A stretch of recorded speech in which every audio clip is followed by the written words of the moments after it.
The guy there was saying that over here you can actually see the lower layer. Not here.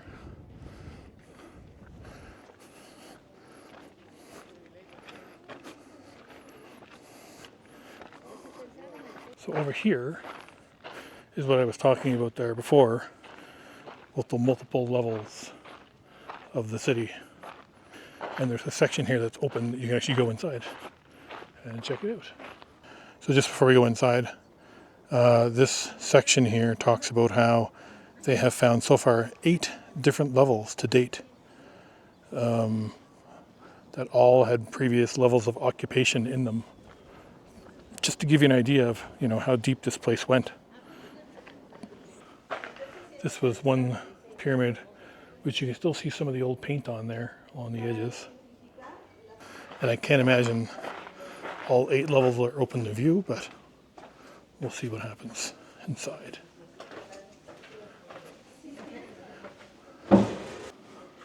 So for argument's sake, this is sub-basement 2.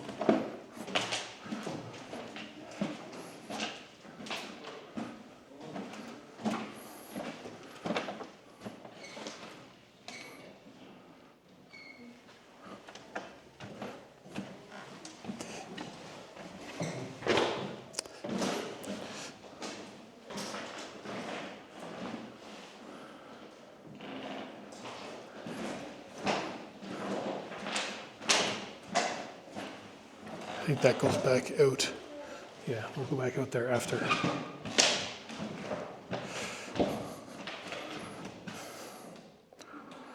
I'm a little too tall for this.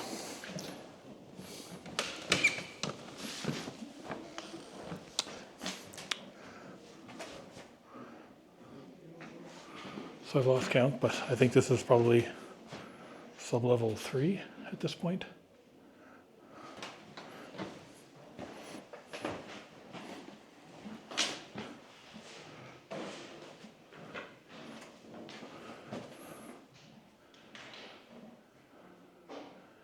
Just to think how many years would have had to have passed between each generation of these buildings, right?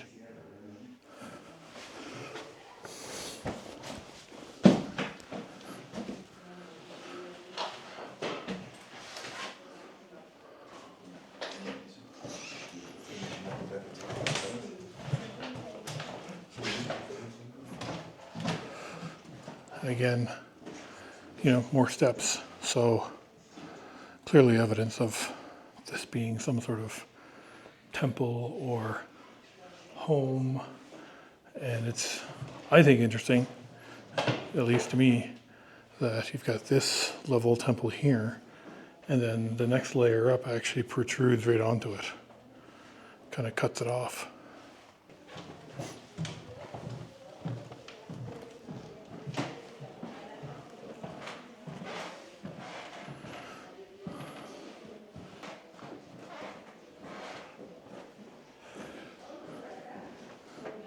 Ooh, this is wide open.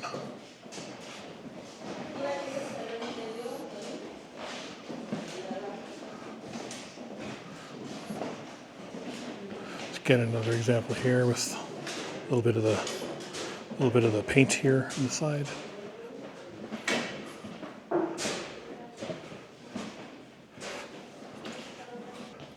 And the continued work that's being done, down there as well, uncovering more of this unbelievable complex and just the multi-layers of it. You can actually see, here's a good example. I'm going to try and zoom in on it a little bit. So you can see here where the stone and gravel was basically layered to cover up the previous level below so that the new level on top could be built above it. It's like one of those Russian nesting dolls. Let's go back out this way for a second and have a look at the other area that was out here to the right. Another example here, you can see again the layers. 1, 2, 3. So there's some more of the old paintings. This would be like 1, 2, 3 layers down, I suppose. So this would be the equivalent of covering up that old ugly wallpaper with new wallpaper, I guess.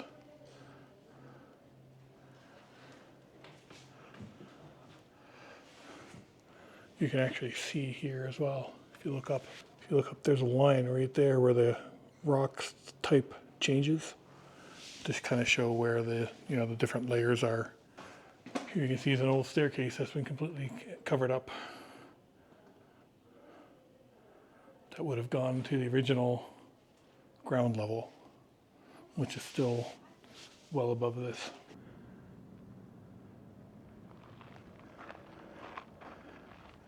It's so quiet here in this part of the park. And it's like 1 o'clock in the afternoon on a Friday. And there's so many people up that way and nobody here. And I kind of love it. So that subterranean exhibit might be my favorite, or one of my favorite parts of this whole thing so far. Just seeing the different layers that were involved over the generations. And, you can definitely see more fireworks. You can definitely see the different layers as you go down, where old stuff was, then covered over and new stuff built on top, and so on and so on. And that was just this little section. I can't imagine, what they would find in the rest of this place doing similar kind of work. You can really see the ongoing battle with nature here as well, where they've got all the grass cut to a certain point. And I'm sure that is a non-stop effort here. So I didn't finish off my tips earlier. I just realized I kind of got sidetracked. Surprise, surprise. And forgot the last couple of things I wanted to mention. So we talked about the bus, talked about getting here early, talked about kind of a route to take when you get here.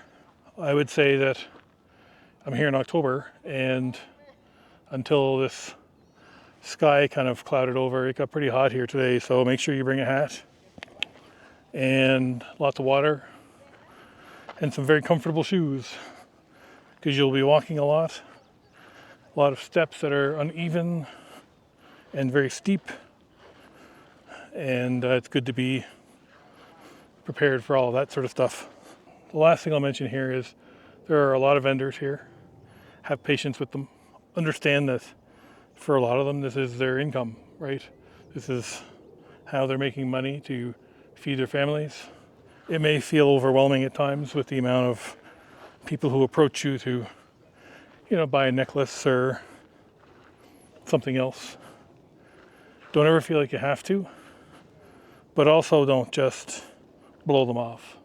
It's one thing to come here as a tourist, and check out this amazing place.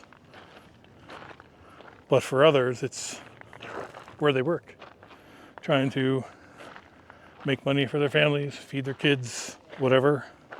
So just keep that in mind when you're here too. I actually had a couple of very nice conversations with a couple of the gentlemen who were selling things here today.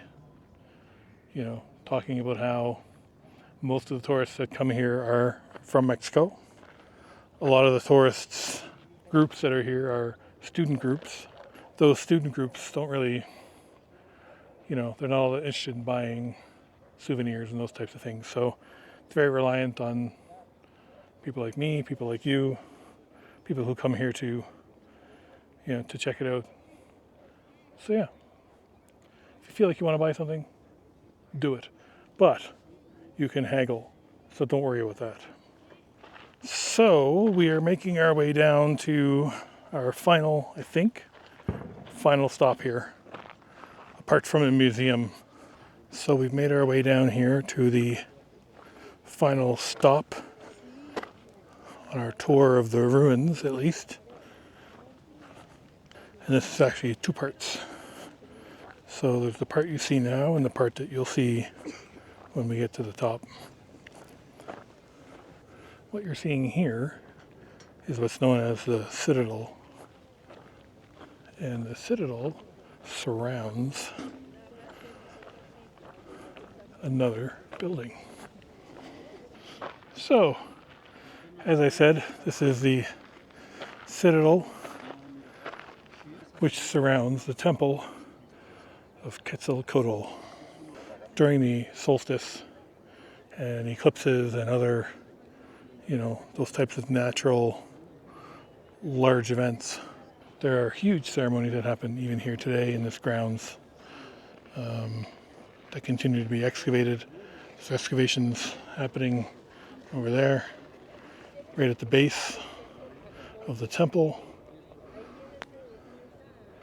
And the temples of the sun and the moon are ever present in the skyline, no matter where you are here. So before we get to the main attraction over there, I wanted to come over and check this out. And this building contains parts of 7 different generations of building here. Most of it is gone with time and everything else, of course. But here you've got the first wall on the outside, and then you've got the white wall in the second row, right? And then inside, there's a third level, and it's deeper as well. It actually has a platform inside, and then they have found evidence of the further levels below that. I don't know if we can see any more of it from over on this side, but we'll take a little walk since we're here. Haven't heard some fireworks in a while. We're back. The temple of Quetzalcoatl. No, todo bien. Gracias. So poquito, sí. It's better for me. It's easier to make business with you. Sí, pero yo viviendo en México por 3 meses. Usted vive en Sí, yo tengo una mochila, so no espacio. Smaller problems, bigger solutions. Tiny one. Beautiful, yeah. Obsidian is the name of this material. Yeah, it's beautiful. Yeah, I do, yeah. It's a lava glass, come from the volcano. Yeah. And yeah, it was really very nice. important in the pre-Hispanic time. Yeah. No, I'm good for now. I'm trying to maintain my budget. I still have 6 more months of travel to go. Thank you, though. I appreciate it. Have a good day, bro. You too. Think about it. Maybe change your mind. Okay, I will. See you when you come down the Federal Serpent Temple, because you need to go there. Well, if I get up, I'm not sure I'm able to get back down. If you don't want to climb or cannot climb, you can walk at the end of this. Over here? Yeah, and you can look at some. I got to climb it. I'm here. It's so. better. It's better. I mean, I'm going to pay for it tomorrow, but See you. see you. See you later. Remember me. Will do. Mucho gusto. So that is another example of how, you can get approached by people, all the time, but you don't have to just dismiss them immediately. And it's only 50.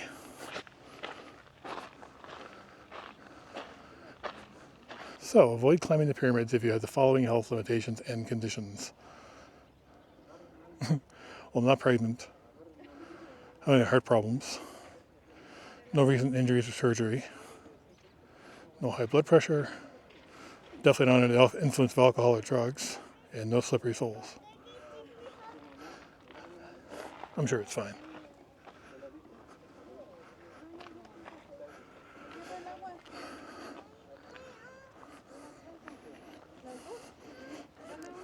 So I'll see you at the top. Well, I made it.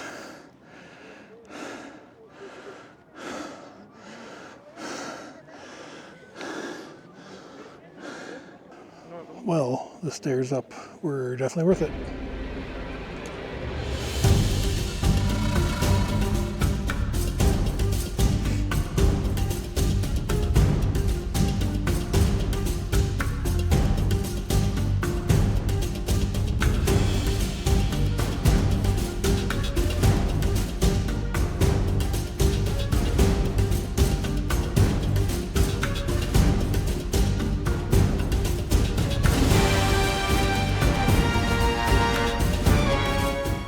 So one final shot here before we head out of the temple, and magnificent carvings on the front.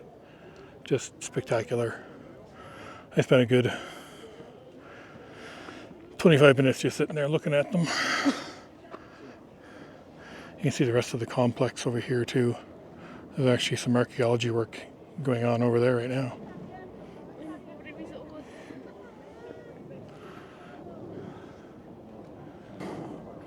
And now for the fun part, going back down those stairs.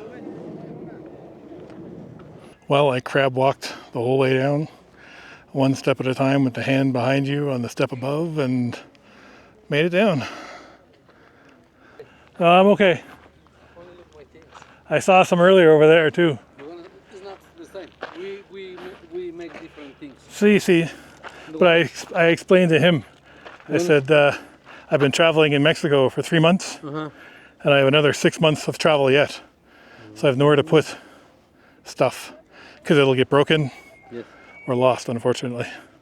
But it's beautiful stuff. I really like it. But, You don't find this material in another place. Maybe you find another state from Mexico well, expensive than here because it's a local store. probably, yeah, but that's the choice I made, traveling with one backpack. But I'm going from here and going to Oaxaca and Yes. Merida and Tulum and Belize and Guatemala and on and on and on. Guatemala. See, How you say Guatemala? Guatemala, Exact. Not Guatemala. El Salvador, El Salvador. see, Guatemala. Nicaragua, Nicaragua. Costa Rica. Costa Rica. So, Guatemala. Guatemala. Many people say Guatemala is not, when it's a place or proprietary name, no, it's not changed. Yeah. Yeah, I think people Mexico. get lazy, right? And they're like, Your name is Ian, Ian. easy. Ian is Ian. ¿Cómo te Ian. llamas? Manuel. Mucho gusto. Nice to meet you. Yeah. Yeah, beautiful stuff, but I just, no room and no budget. But gracias. Okay. Mucho gusto. A few more steps up, a few more steps that way, and then we'll hit the museum to have a look at that, because I guess a lot of the relics that were here at one time have been put in that museum. And that is the perk of getting here when I did. You know, I've been here now for over 4 hours, and it's still only 2:30. But what a place. I'll never forget visiting here. And so glad that after all this time that I finally made it too. That's the most important thing. Just making my way over to the museum, which is over behind the Pyramid of the Sun, which is just over here to our left. Very quiet walk. I actually wasn't sure it was the right way, but I keep seeing museum signs, so I think we're good. So my theory was correct about the best route to approach seeing all of this place. You start at the Temple of the Sun, the pyramid. I mean, you can't miss it when you first walk in. And then you turn left and head down to the Pyramid of the Moon. Check out some of the stuff that's around there. And then double back all the way down here. More fireworks. Double back all the way down to the temple where you can climb the steps at the end. And then that brings you back up towards the museum, which is where I'm headed right now. So it's a good way to cover the whole area. And if you get here early enough, you can stay ahead of the crowd most of the way as well. Anyway, let's get to the museum. So our final stop on this tour today here is at the museum, which contains many of the artifacts that were found in the area.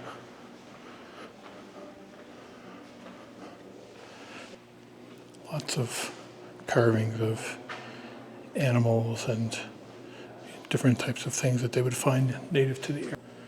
It's an original fragment of a mural from one of the sites.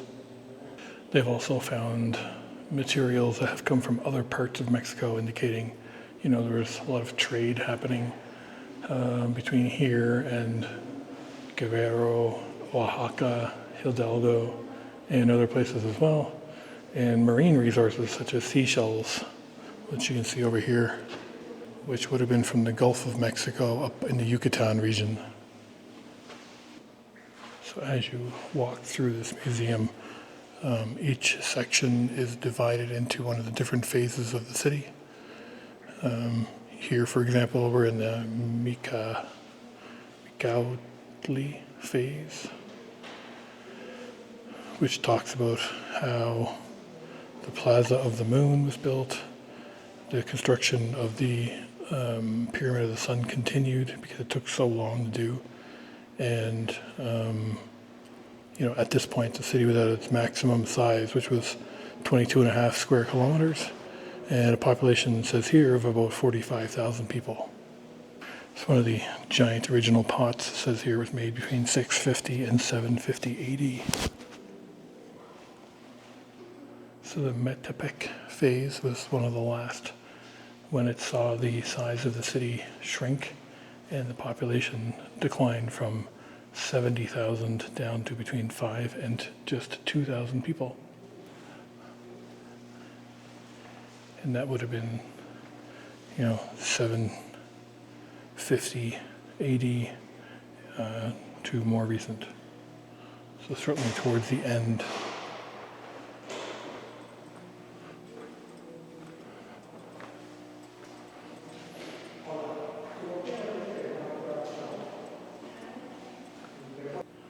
That's a good-looking beard. This was found in a residential complex near the Avenue of the Dead and the San Juan River. More of these murals. This one depicting stars and maybe planets. Here's some of the examples of some of the tools that would have been used. There's probably a hatchet or something like that. An axe, some chisels.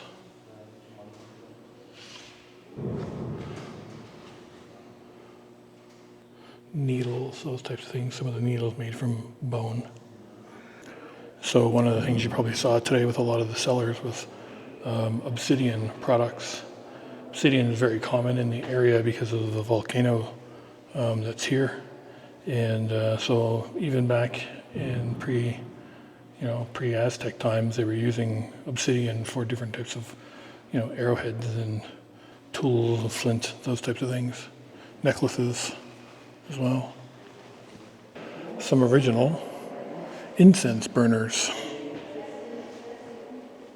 These were actually made from a mold, so they were mass produced at the time, and they were used for domestic in the home and for ritualistic purposes as well. And they look really cool. And then in here is a model of the entire city. You've got the Pyramid of the Sun, the Pyramid of the Moon, and all the other buildings and associated temples that were along the way.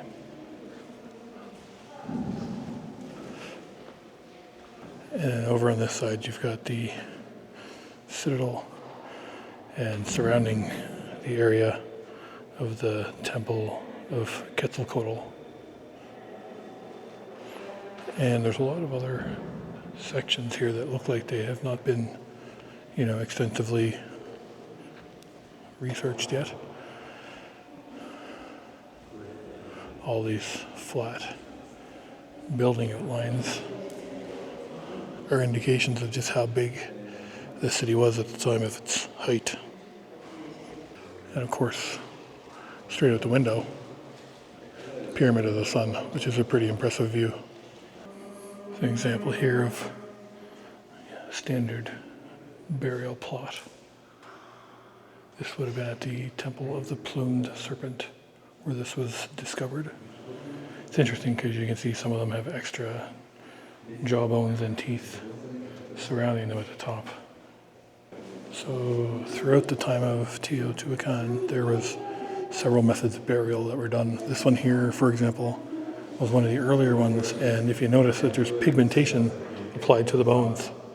And this was done as they would heavily pigment the shroud that the body would be buried in, and then as the body decomposes, that pigment would then get absorbed into the bones. This is Huehue Teotl, who was the old god of fire, and he was commonly represented as an old man seated with a brazier upon his head. So here we have the feathered serpent scepter. This was found at the Temple of the Feathered Serpent, radiocarbon dated back to AD 70, and is the only wooden artifact discovered in Teotihuacan in over 100 years of archaeological exploration.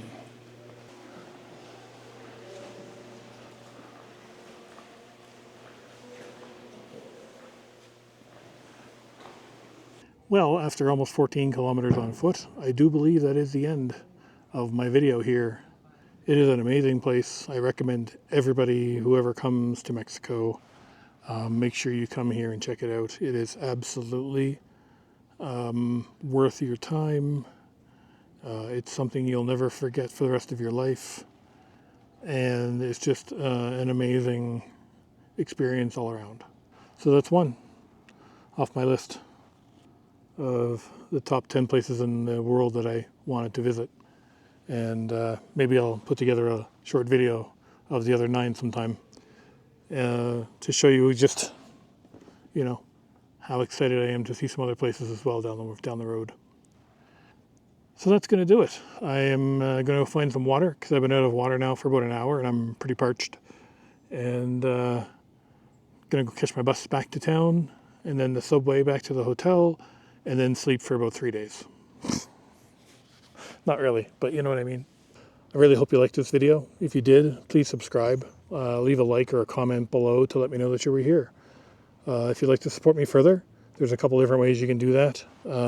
There's links below to my Patreon or to my donation page. And remember, life is short. Wander. I'll see you in the next video.